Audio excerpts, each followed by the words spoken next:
Ողջույն սիրելի հայրենակիցներ, այսօր օրը Կիրակի է եւ այսօր մենք սպասում ենք պատարագը,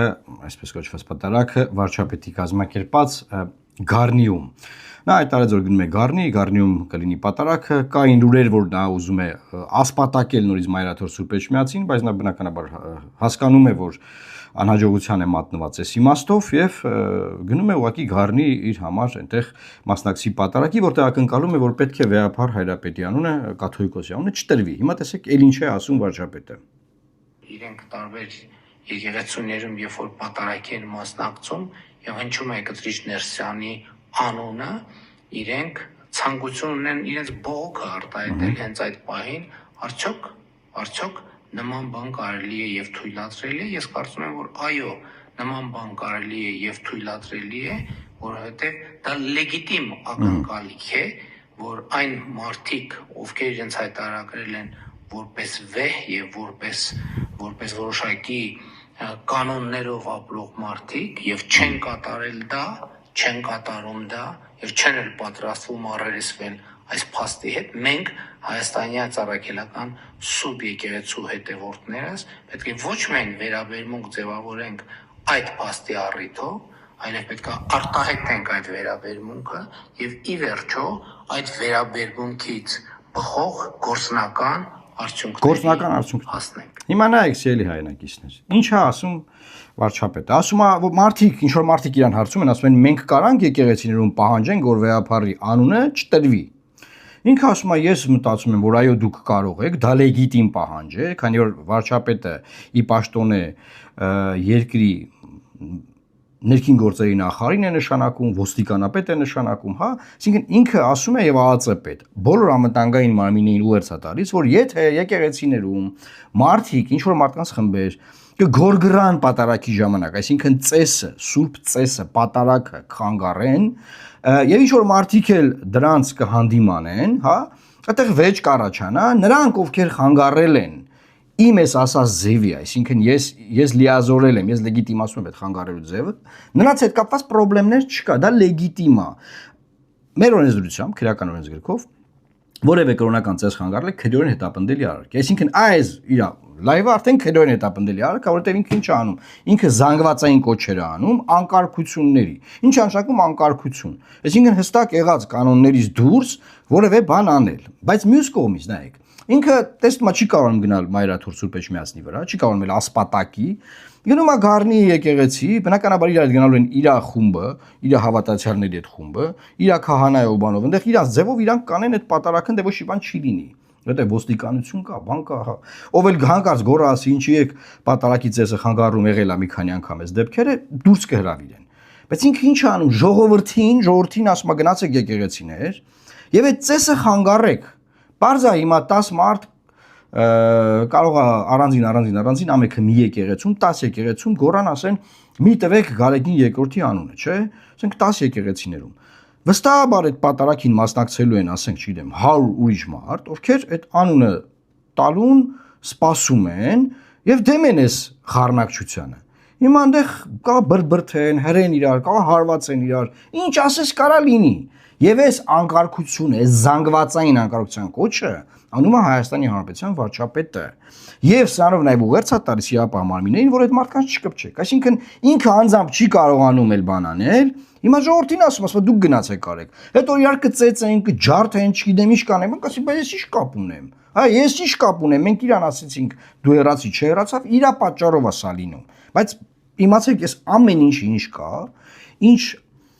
խժդժություն, պառակտություն, դավեր, բան, ինչ կա,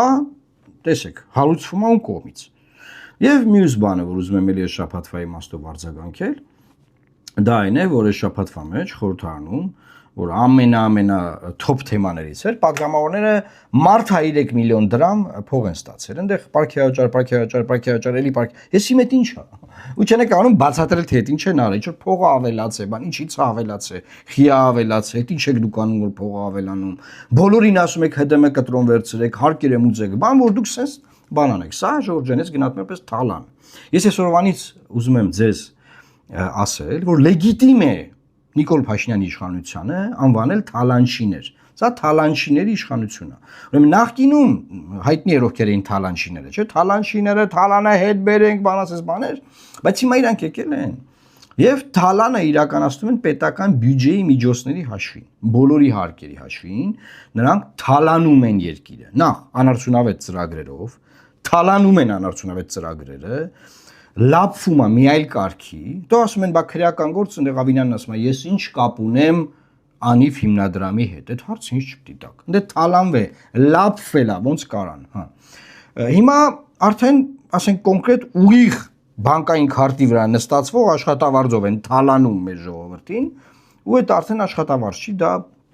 անհասկանալի գումարներ է,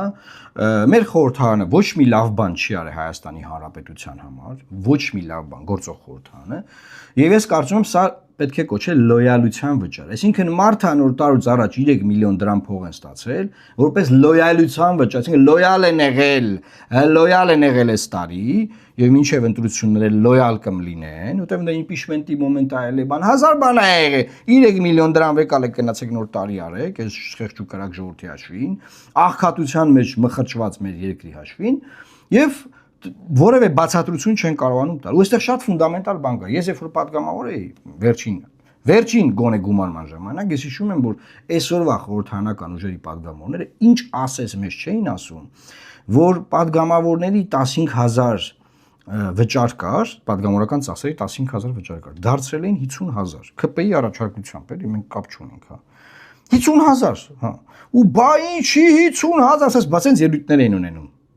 Հիմա իրանք 3 միլիոն դրամ են ստացել։ Ձենձուն չկա։ Դե մի քանի հոգի ասեն, որ մենք կանենք բարեգործություն այս փողից։ Ժողովուրդ ջան, ձեզ չեն ընտրել, որ դուք բարեգործություն անեք։ Դուք կարմիր խաչից չեք։ Ձեզ ընտրել են, որ հակակշռեք զսպեք այս իշխանությանը։ Եթե դուք լինեիք նորմալ ընդդիմություն, դեր խաղայիք այդտեղ։ Ձեր դերը բավարար կլիներ, որ հակակշռեք եւ նման այլանդակ կարգադրություն չստորագրեր ազգային ժողովի նախագահը։ Հասկանում եք ինչ է կատարվել։ Բայց դուք սուսուփուս այդ փողը ստացել եք։ Վերջ, այդ փողը դուք ստացել եք եւ համապարտ պատասխանատվություն եք կրում գործող իշխանության հետ։ Խուճուճ բաներ մի խոսացեք։ Կարակ օրինակ ասեք, որ կներեք, չենք կարողացել ոչ մի բան անենք, սա դեմը առնենք, նաեւ այս իմաստով։ Չենք կարողացել ոչ մի բան անել։ Բայց ինձ մի է մեզ խափեք, էլի բարեգործություն կանենք, բանով, այսինքն, ինչ բարեգործություն։ Ինչ բարե, մենք չեմ ուզում ընդդիմությունը բարեգործությամբ զբաղվի։ Ձեզով այդպես միսիա դրե ձեր վրա բարեգործություն կանենք։ Եվ վերջին թեման։ Այս շաբաթ Ադրբեջանի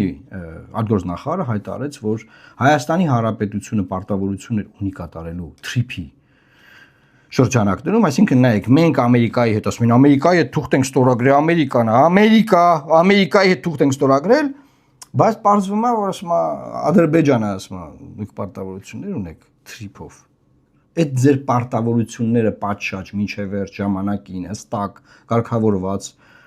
կկատարեք, լսում եք ինչ ենք ձեզ ասում։ Նոր կխոսանք խաղաղության պայմանագրի մասին։ Այսինքն քանի միջև մի գիտենք որ պետք է հանրակրվե անենք։ Գնանք ազգովի նվաստանանք ընտրական տեղամասերում, հանրակրվեով քվեարկենք, ասենք այո,